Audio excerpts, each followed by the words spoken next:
It's 6 p.m. on a Wednesday here in Korea. Welcome to our newscast, coming to you live from our studio in Seoul. I'm Daniel Che. Let's start with the headlines. Korea's main opposition party had some strong words on the government's unilateral move to steamroll ahead with plans to state-author history textbooks. Moon Jae-in went on to urge the public to join him in rejecting the changes. In Korea, the once mighty industries that relied heavily on exports are now taking a back seat, while businesses in retail, food and beverage, and service sectors are enjoying their best years. Though expectations are high for an upcoming historic China-Taiwan summit, most experts say don't get your hopes up. As more details about the government's new single state-author history textbook for use in the nation's secondary schools from 2017 are released, Korea's main opposition bloc still strongly resists the government's decision. Park Ji-won starts us off. The National Institute of Korean History, which is entrusted by the Education Ministry to put the new textbook together, says the new government-issued history textbook will be based on the Constitution and facts. As the nation's most specialized research center in Korean history, the Institute once again pledges to put our best efforts into making a textbook that helps students establish a correct perspective on history. Stressing that scholars with outstanding achievements will only participate in the project, the Institute says the names of over 30 historians who will be joining the project will be finalized later this month. The Institute plans on completing the new textbook by November 2016, with the books being introduced to students from March 2017. However, the opposition bloc strongly resists the plan. The NPAD's leader Moon Jae-in slammed the government for unilaterally forging ahead with its plan, ignoring what he said is the public's growing demand that the plan be scrapped. Calling the government's move totalitarian, he urged the public to reject the state-issued textbook.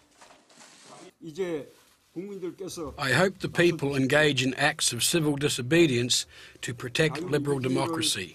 Please do say no to the authorities' arrogance and lack of communications. The Liberal Party's leader vowed to stop the government by joining hands with civil organizations. Moon said from this moment, the NPAD is in this fight for the long haul. He said the party now plans to make use of all legal means available to it, such as filing a constitutional complaint and for a provisional injunction to stop the Education Ministry's move.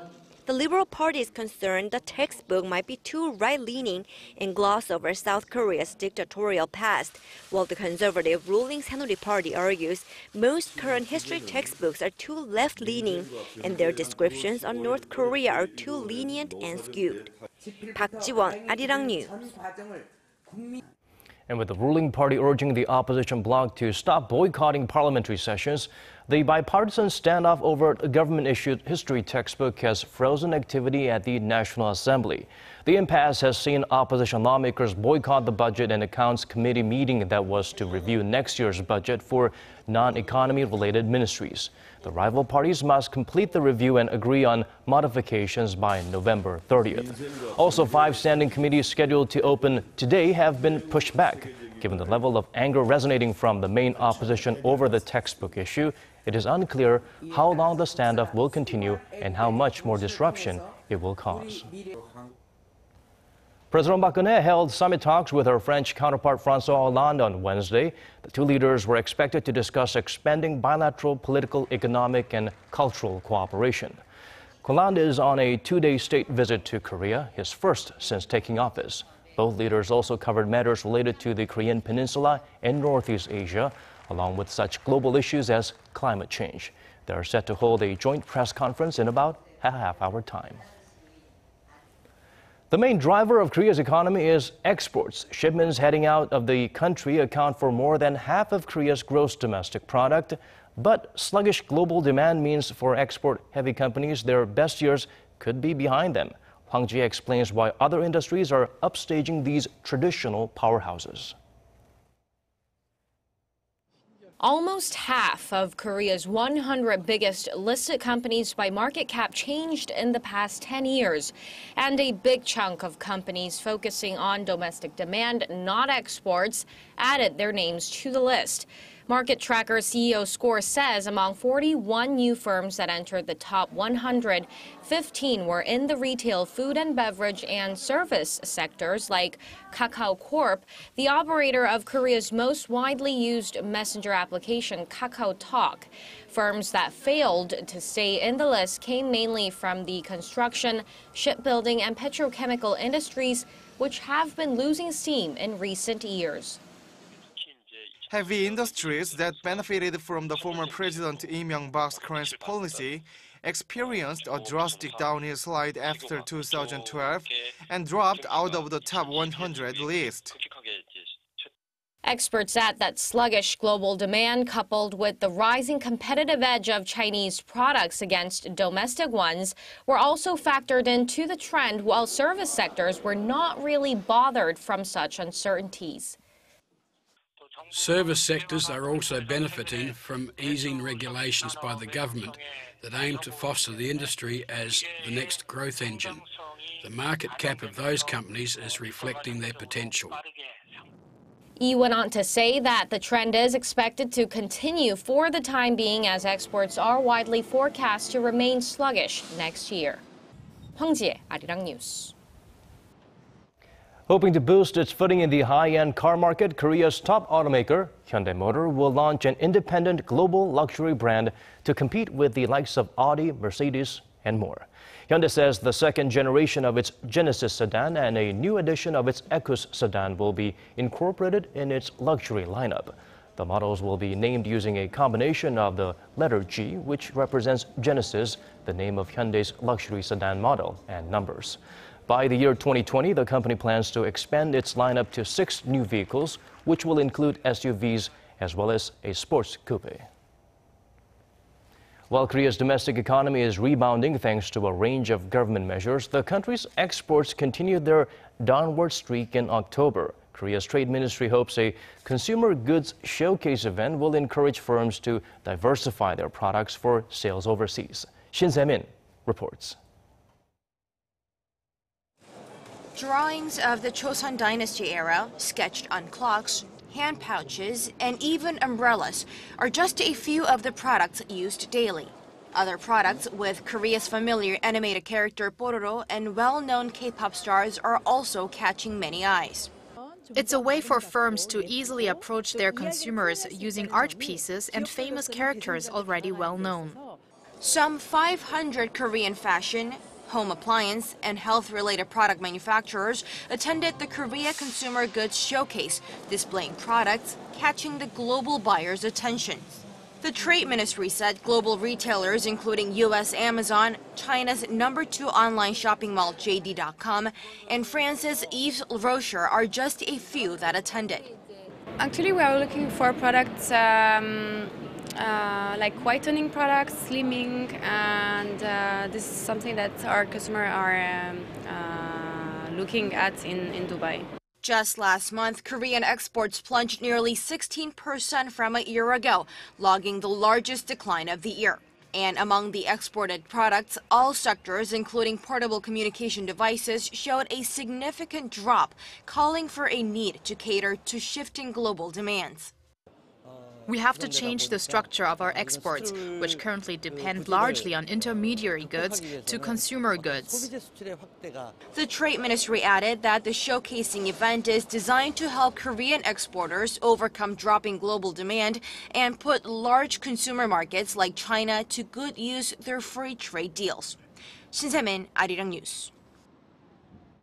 Korea's foreign exchange reserves swelled to almost $370 billion in October. That's up almost $1.5 billion from a month earlier.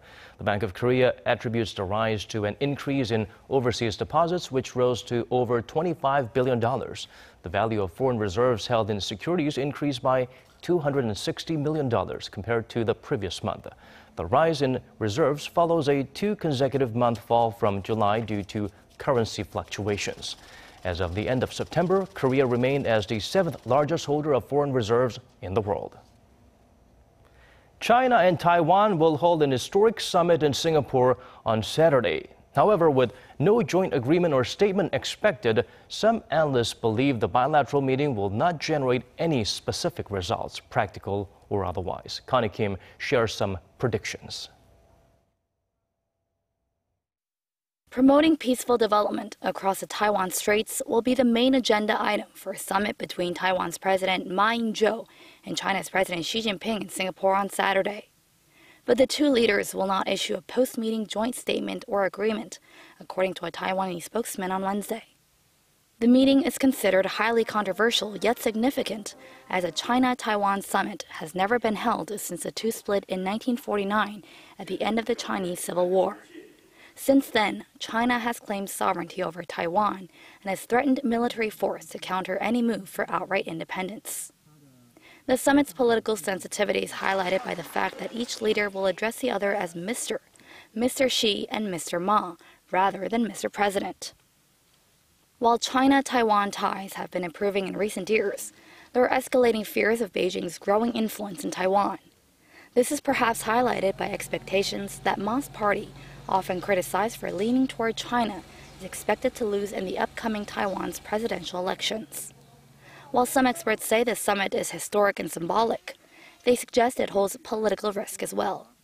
Professor June Dreyer from the University of Miami says there is possibility of large-scale protests in Taiwan if Ma makes any remarks that hurt Taiwan's independence. Meanwhile, visiting Professor Chung Jun-wian at UC Berkeley says the summit will hold no burdens for China's president, as it's being held behind closed doors and is likely to fall short of generating any practical and specific results. Connie Kim, Arirang News. Moving on to other stories, more than 3 days have passed since a Russian passenger plane crashed in the Sinai Peninsula, killing all 244 aboard.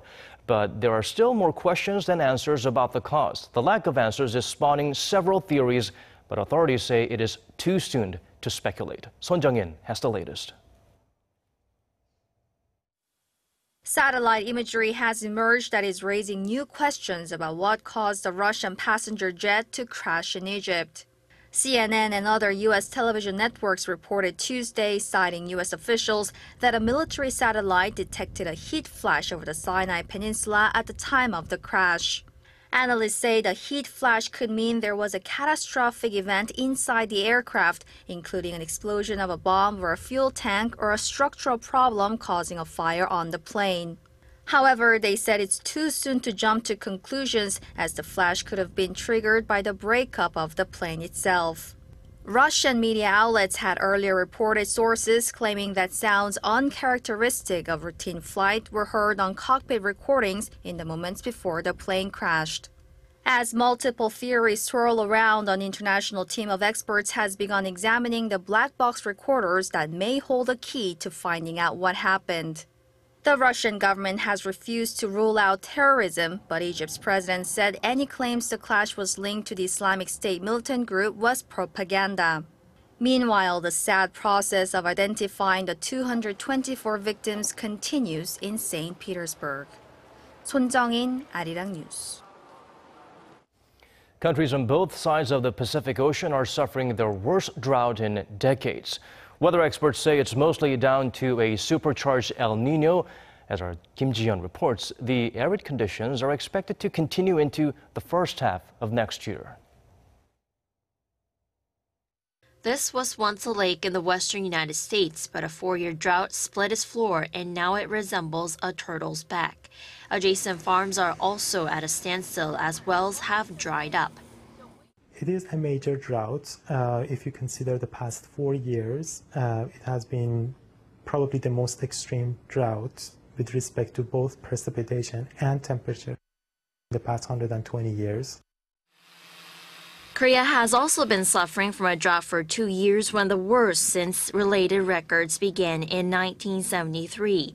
The Korea Meteorological Administration says accumulated rainfall so far this year is just 63% that of last year, at around 780 millimeters.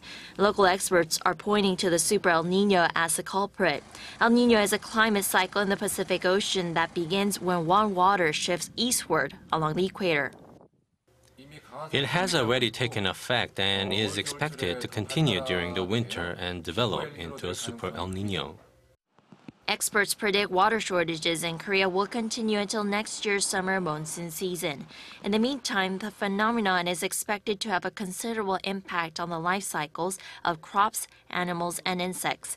The Centers for Disease Control says the number of mosquitoes it collected this year was just a quarter of average levels. Kim Jeon, Arirang News. The first hearing in the so-called Burger King murder trial took place today in Seoul. The prosecutor's office has sought a 20-year jail term for the accused Arthur Patterson, who is charged with murdering Cho Jung-pil in April 1997. The victim's mother, who today appeared as a witness, pleaded for the maximum sentence. Edward E., who was acquitted of the crime in the first trial 17 years ago, was called as a prosecution witness. Both Patterson and E. admit to being at the crime scene when Cho, then a college student, was stabbed to death in the bathroom of a fast food restaurant in Seoul's Itaewon district. However, both still insist the other committed the murder.